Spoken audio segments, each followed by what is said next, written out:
ప్రస్తుత ప్రపంచ ఆర్థిక వ్యవస్థలో అమెరికా అధ్యక్షుడు డొనాల్డ్ ట్రంప్ విధించిన సుంకాలు పెనుమార్పులకు దారితీసేలా కనిపిస్తోంది. ట్రంప్ అధికారంలోకి వచ్చాక 2025 ఫిబ్రవరి నుంచి మార్చి వరకు చైనా, కెనడా, మెక్సికో మీద విధించిన సుంకాలు, ఏప్రిల్ 2న లిబరేషన్ డేగా ప్రకటించిన విస్తృత సుంకాలు ప్రపంచ వాణిజ్యాన్ని కదిలించాయి. అయితే ట్రంప్ సుంకాలు అమెరికా ఆర్థిక వ్యవస్థపై భారీ ప్రభావం చూపుతున్నాయని నిపుణులు చెబుతున్నారు. అమెరికాలో ధరలు పెరగడంతో జీడీపీ వృద్ధిని తగ్గించి ఉపాధి అవకాశాలను ప్రభావితం చేస్తున్నాయని అంటున్నారు.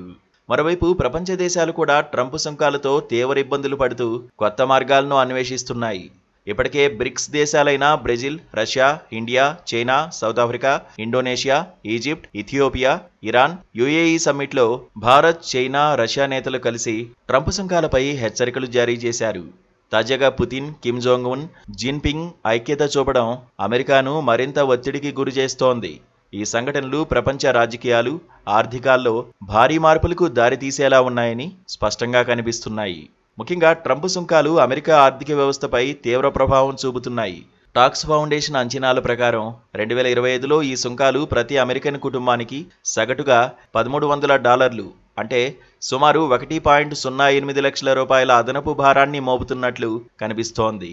మొత్తం సుంకాలు అమెరికా జీడీపీని 0.9% తగ్గించి ధరలను 2.3% పెంచుతాయని యేల్ యూనివర్సిటీలో బడ్జెట్ ల్యాబ్ అంచనా. చైనా మీద 145% సుంకాలు, ఈయూపై 20%, ఇండియాపై 50% వంటివి వాణిజ్య డెఫిసిట్ను తగ్గించాలని ట్రంప్ ఉద్దేశం. కానీ ఇది ధరల పెరుగుదలకు దారితీసి ఉపాధి రేటు 7% తగ్గవచ్చని అధ్యయనాలు చెబుతున్నాయి. పెన్వార్టన్ బడ్జెట్ మోడల్ ప్రకారం మిడిల్ క్లాస్ కుటుంబాలు $58,000 అంటే సుమారు 48 లక్షల రూపాయలు నష్టపోయే పరిస్థితి వచ్చింది. దీంతోపాటు అమెరికాలో ఆటోమొబైల్స్, స్టీల్, ఫార్మా, ఎలక్ట్రానిక్స్ ధరలు 6 నుంచి 17% పెరిగాయి. ఇది రెసిషన్ అవకాశాన్ని 60%కి పెంచింది. ఐఎంఎఫ్, ఓఈసీడీ 2025 ప్రపంచ జీడీపీ వృద్ధి అంచనాలను 3.3% నుంచి 2%కి తగ్గించేశాయి.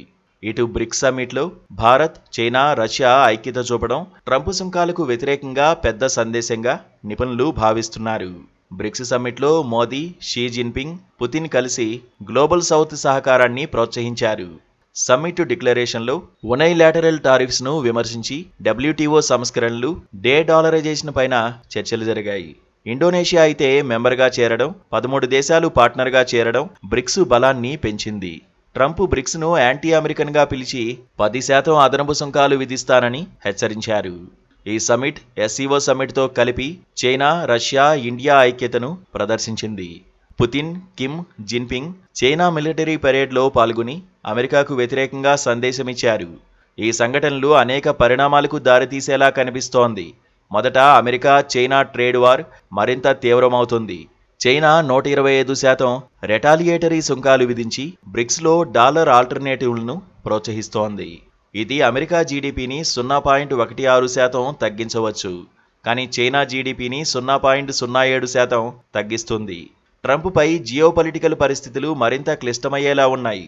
బ్రిక్స్ సమ్మిట్లో పుతిన్, జిన్పింగ్, మోదీ కలయిక అమెరికా ఐసోలేషన్ను మరింత పెంచుతుంది అనడంలో సందేహం లేదు. మొత్తానికి ట్రంప్ ఎడాపెడా వేసిన సుంకాలు ఆ దేశానికే నష్టం కలిగించేలా కనిపిస్తున్నాయనేది సుస్పష్టం.